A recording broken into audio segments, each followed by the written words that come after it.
experience in the bare knuckle, you know, and he did do well. You know, at the time, he done well. And for me, his best performance was against Price. Now, bearing in mind, Price was not a fighter. He wasn't a boxer either. He was a street fighter. You know, he was a rugby player. And you won't find any more fights of Price out there because there isn't any. Not before that anyway, you know, because he'd never done any. He'd come straight off the rugby pitch. He was a hard lad. But, you know, he got dealt with. You know, the other man dealt with him. So that was the best I'd ever seen him. That's where I'd seen the most head movement.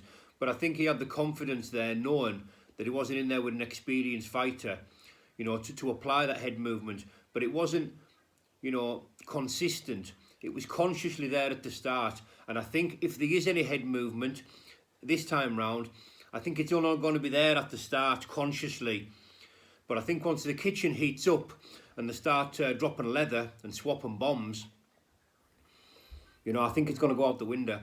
Simply because, you know, you can't learn new tricks. As a saying, an old dog can't learn new tricks. Well, that's true, you know, especially to a certain extent, because at our age, your brain isn't susceptible to information. It doesn't absorb information like it used to, especially when it comes to applying it through motor functions, you know, coordination and body dynamics. The brain does not work like that at our age. It just doesn't.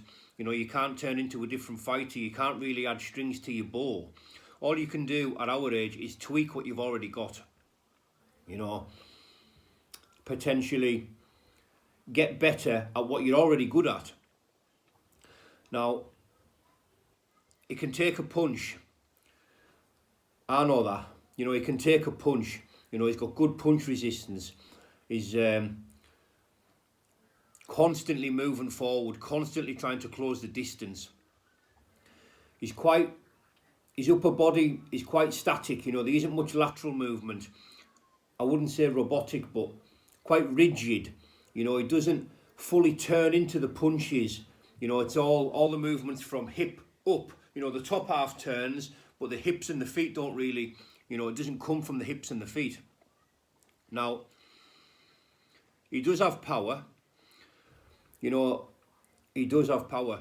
You know, I have been hit harder off smaller men, but these smaller men were good men. You know, they knew how to punch, they knew how to pivot and step down and really go through with the punches. You know, people who've been well schooled in a gym, experienced fighters, you know, with amateur background. However, he has power. It's not concussive power. It's not one punch knockout power. It's not spiteful power. However, it's power. There's plenty of pop in them. Take it from me. I would say keys to victory on the other side would be do what you do best. You know, close the distance. You know, apply the pressure. You know, because that can be very frustrating as well. That can be just as frustrating as somebody who you can't pin down and move, because it's relentless. That forward style, just coming forward constantly, it's relentless, especially when he can take a punch, and he can. You know, it can be disheartening, you know, after a while, after landing so many bombs. It can be disheartening, you know, when you've got fighters like that. So I would say stick to what he does best, apply the pressure, you know, force the fight, go for the knockout. Now, the battleground. The battleground for me is going to be what decides this fight, what decides the outcome, what dictates the outcome. Excuse me. Because if it's in an open space, car park, field, warehouse, you know, whatever, then I think it's Dean Lynch Ward's fight all night long, because you can back up a quarter mile if you want, you know, and keep creating that distance, which I think the distance and the movement is going to be keys to victory for Dean. However, if it's in a ring, I think it favours the other man.